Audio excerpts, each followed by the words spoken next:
आज मैं मेटाबॉलिज्म के बारे में डिस्कस करूंगी कि मेटाबॉलिज्म क्या होता है, ये हमारे शरीर के लिए क्यों इम्पॉर्टेंट है और ये कैसे काम करता है हमारे शरीर के अंदर। तो ये सब कुछ आज हम जानेंगे। तो ये मेटाबॉलिज्म क्या है? जैसा कि हम देखते हैं अपने चारों तरफ, कोई भी चीज़, कोई भी मशीन है या कोई भी सामान है, सबको चलने के लिए कुछ ना कुछ चाहिए। जैसे गाड़ी को चलने के लिए पेट्रोल चाहिए, उसको चलाने के लिए पेट्रोल की एनर्जी चाहिए। या हम एसी या कुछ भी चलाते हैं तो उस एसी को चलाने के लिए हमें क्या, करंट चाहिए। तो हर चीज़ को कुछ ना कुछ चाहिए चलने के लिए। तो उसी तरह हमारे बॉडी के अंदर जो भी काम होता है उसके लिए हमारे बॉडी को भी कुछ एनर्जी चाहिए होता है। और ये एनर्जी हमें कहाँ से मिलता है? ये एनर्जी हमें जो भी खाना हम खाते हैं वो तो हमारे शरीर को चलाने के लिए फूड की एनर्जी चाहिए। तो ये फूड को एनर्जी में कौन कन्वर्ट करता है? तो वो जो फूड को जो एनर्जी में जो कन्वर्ट करता है वही मेटाबॉलिज्म है। जो कुछ भी हम खाते हैं उस फूड को वो एनर्जी में कन्वर्ट करता है, हमारे शरीर को चलाने का काम करता है। जैसे गाड़ी के लिए पेट्रोल।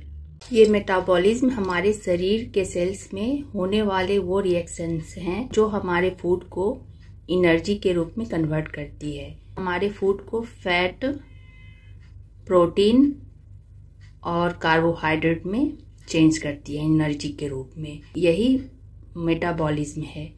और हमारे बॉडी को जो एनर्जी ज़रूरत होती है वहाँ पे वो एनर्जी जाती है और वो काम करती है उसके लिए।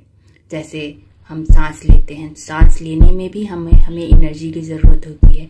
हम बोल रहे हैं, हम आपसे बात कर रहे हैं, हमारा बॉडी एक मशीन ही है जो एनर्जी लेके हम जो भी एक्शन करते हैं, बात कर रहे हैं, हम आपसे बोल रहे हैं, जो भी है, हम देख रहे हैं, सब में एनर्जी ख़त्म हो रहा है। हमारे हर एक्टिविटी में अंदर काम हो रहा है और वो काम होने के ही वजह से हम मूव कर पाते हैं, हम अपने हाथ को उठा पाते हैं, हम अपने लिप्स से बोल पाते हैं।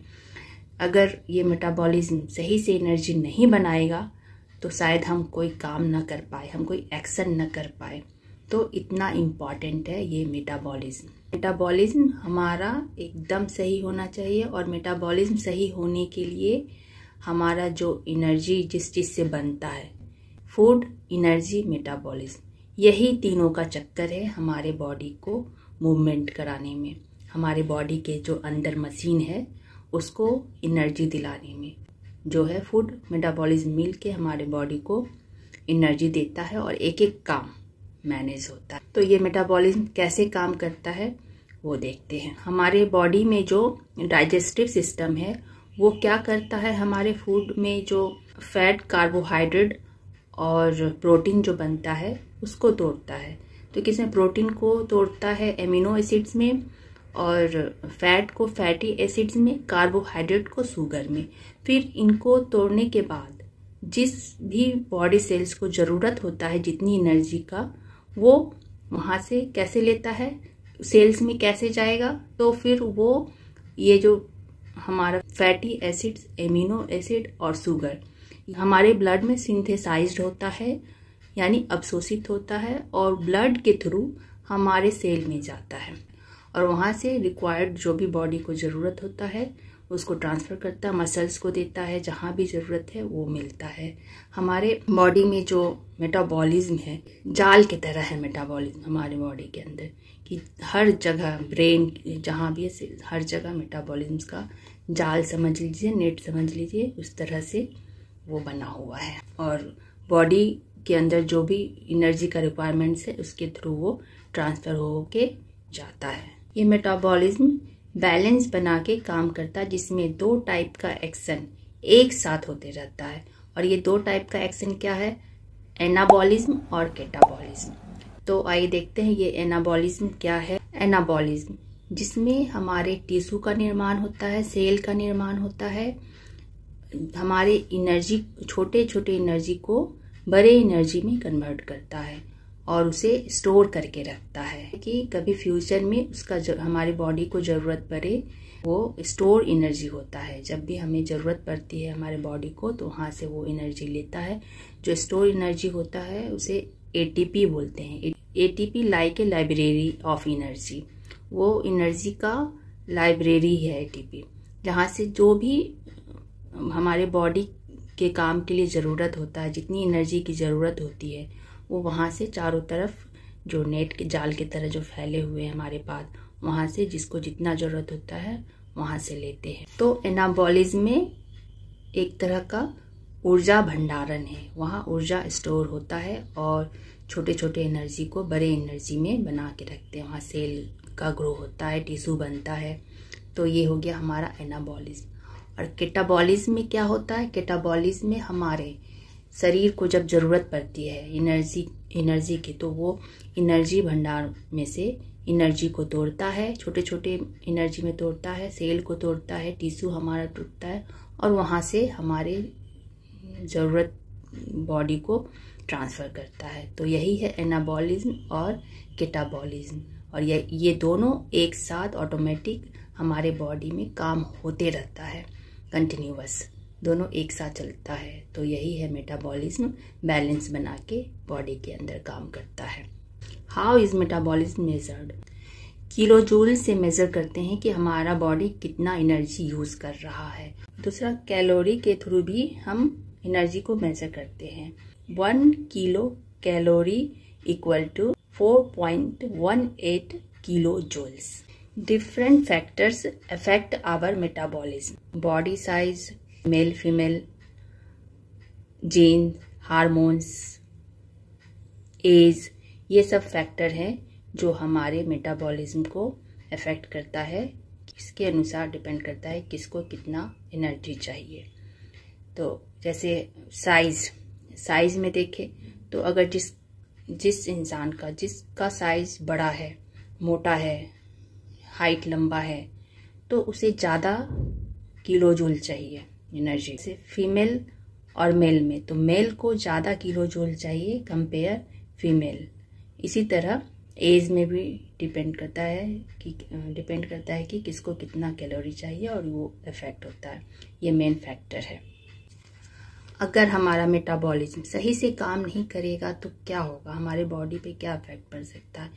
हम थके थके से लगेंगे, हमारा कोलेस्ट्रॉल हाई हो जाएगा, हमारा वजन बढ़ने लगेगा, हमारा स्किन ड्राई हो जाएगा, हमें कमज़ोरी फील होगी। मेटाबॉलिज्म तो हमारे बॉडी का सारा काम मेटाबॉलिज्म के ही वजह से होता है। तो हमारे सारे बॉडी में कुछ ना कुछ इफेक्ट तो पड़ेगा ही पड़ेगा। सो मेटाबॉलिज्म हमारे लिए बहुत ही इम्पॉर्टेंट है। सो उसके लिए हमारे फूड पे भी ध्यान देने की ज़रूरत है कि हम क्या खा रहे हैं, हम अपने मुंह के अंदर क्या ले रहे हैं। और जो यही काम हम लोग सही से नहीं करते हैं, हम लोग खाना पे फोकस ही नहीं करते, खाना पे फोकस करते हैं, क्या मुंह में टेस्ट जा रहा दे रहे हैं, लेकिन खाना को ध्यान से नहीं खाते, खाना को देख के भी नहीं खाते। इनफैक्ट आजकल का ये फैशन है कि हम काम करते करते इतना बिजी शेड्यूल हो गया है कि हम काम कर रहे हैं और खाना कुछ भी मुंह में डाल रहे हैं, हमारे मुंह में क्या जा रहा है हमें पता भी नहीं चलता। सो ये ज़रूरी है कि आप अपनी खाना पे कम से कम, जब आप जिस टाइम में खा रहे हैं, अपने खाना को देख के खाएं कि आप खाना को क्या खा रहे हैं, आपके मुंह में क्या जा रहा है। क्योंकि खाना ही आपके शरीर का पेट्रोल का काम करता है, ईंधन का काम करता है। अगर आप ईंधन ही नहीं देंगे तो ट्रेन कैसे चलेगी, गाड़ी कैसे चलेगी। तो इसी तरह आप अपना ईंधन ही सही से अपने शरीर में नहीं डालेंगे तो मेटाबॉलिज्म क्या काम करेगा, आपका शरीर कैसे काम करेगा। तो यही है मेटाबॉलिज्म। और मेटाबॉलिज्म को कैसे ठीक किया जा सकता है, वही है डाइट के थ्रू, एक्सरसाइज के थ्रू। एक्सरसाइज करने से भी हमारा बॉडी सही रहता है, मेटाबॉलिज्म एक्टिव होता है, एनर्जी ज़्यादा लॉस होता है, यानी हमारे शरीर में एनर्जी ज़्यादा बनने लगता है। तो हमारे डाइट में जैसे प्रोटीन का ज़्यादा मात्रा लेना चाहिए, जैसे दाल है, सोयाबीन्स है, और मेनली हमारा जो बैलेंस डाइट को मेज़र किया गया है उसको हमें फॉलो करना चाहिए। और वही हमें अपने शरीर की भलाई चाहते हैं तो लेना चाहिए। और मेटाबॉलिज्म को कैसे चेक करते हैं, मेटाबॉलिज्म का मेज़र कैसे करते हैं मेडिकल में, हमारे शरीर से कितना CO2 रिलीज़ हो रहा है, उसके बेसिस पे ही मेटाबॉलिज्म रेट चेक होता है। मेटाबॉलिज्म रेट जितना हाई रहेगा हमारा उतना ही अच्छा शरीर रहेगा।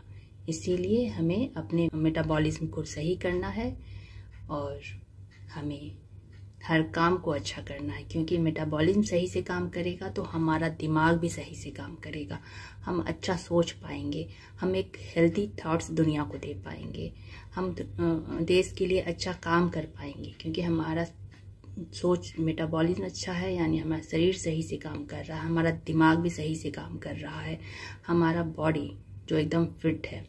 तो हमें अपने आप के लिए खाना को इग्नोर नहीं करना है, खाना को अच्छे से लेना है और हेल्दी डाइट लेना है। तो thank you, have a nice day.